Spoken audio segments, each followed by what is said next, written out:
정관이란 법인, 회사, 단체가 설립되고 운영되는 방식에 대한 기본 원칙을 규정한 공적인 문서를 말합니다. 쉽게 말해 조직의 운영 매뉴얼이자 헌법 같은 역할을 한다고 볼 수 있습니다. 정관은 회사의 설립 목적, 구조, 운영 방법, 구성원 간의 권리와 의무, 의사결정 절차 등을 명확히 규정하는데 특히 법인 설립 과정에서는 필수로 요구되며 이 정관을 기반으로 조직이 법적 실체를 가지게 됩니다.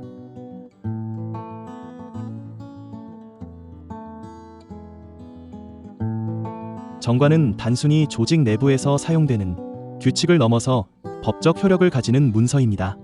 법원이나 국가기관에서도 정관을 중요한 법적 기준으로 인정하고 있으며 정관의 법적 성격은 다음과 같습니다. 첫째, 헌법적 성격입니다. 정관은 조직의 헌법과 같아서 모든 구성원이 이를 따라야 하는데 정관이 없거나 잘못 작성되면 조직 운영의 법적 근거가 약해질 수 있습니다. 둘째, 계약적 성격입니다.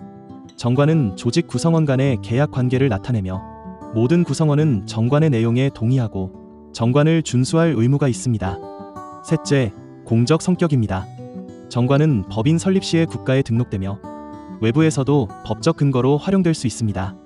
특히 외부 이해관계자, 투자자, 거래처 등 조직의 신뢰성을 평가하는 중요한 기준이 됩니다.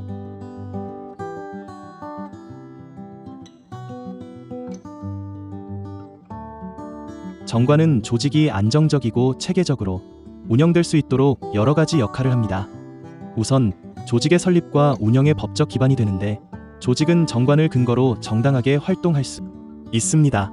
또 주주총회 소집 방법, 이사의 권한, 재무 관리를 명시함으로써 조직 내에서 의사결정이나 업무 처리를 어떻게 할지 명확하게 규정해 줍니다. 구성원 간의 갈등이나 분쟁이 발생한 경우 정관이 기준이 돼서 문제를 해결할 수 있게 하는 것도 중요한 역할입니다.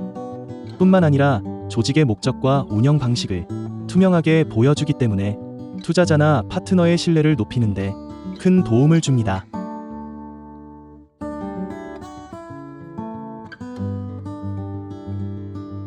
정관의 기재사항은 크게 절대적 기재사항, 상대적 기재사항, 임의적 기재사항으로 나눌 수 있습니다.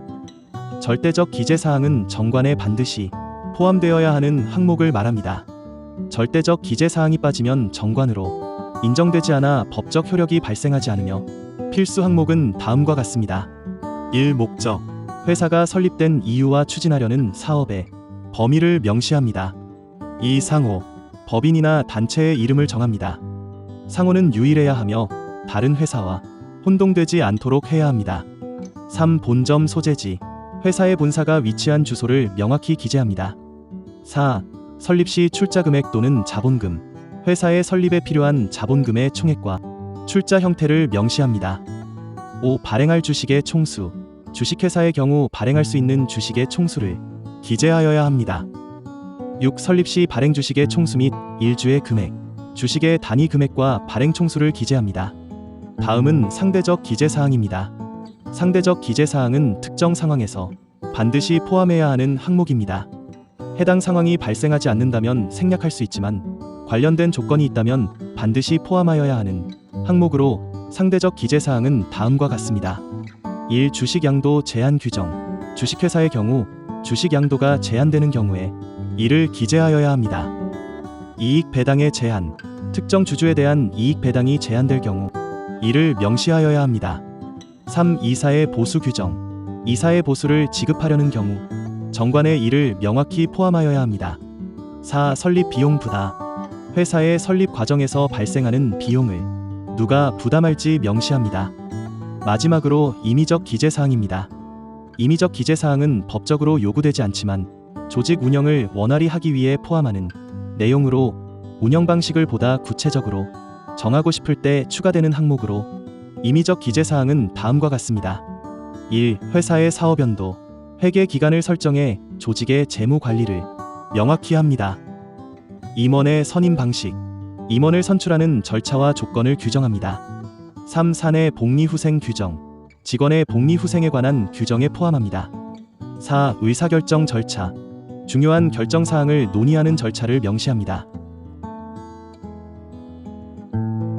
정관 작성 시에는 법적 효력을 가진 문서임을 고려해 신중하게 작성하여야 합니다. 먼저 관련 법률을 철저히 검토해야 하는데 변호사나 법무사의 도움을 받는 것이 좋습니다. 정관은 법적 근거를 제공하는 문서이므로 상법, 민법 등 관련 법규를 준수해야 합니다. 또한 명확하고 구체적인 표현을 사용해 모호함을 없애야 하며 현실적인 규정을 포함해 조직 운영에 적합하도록 작성해야 합니다. 모든 구성원의 의견을 충분히 반영해 동의를 얻고 공증과 등록 절차를 정확히 이행해 법적 효력을 확보하는 것도 필수입니다. 이렇게 작성된 정관은 조직의 안정성과 투명성을 높이는 중요한 역할을 합니다.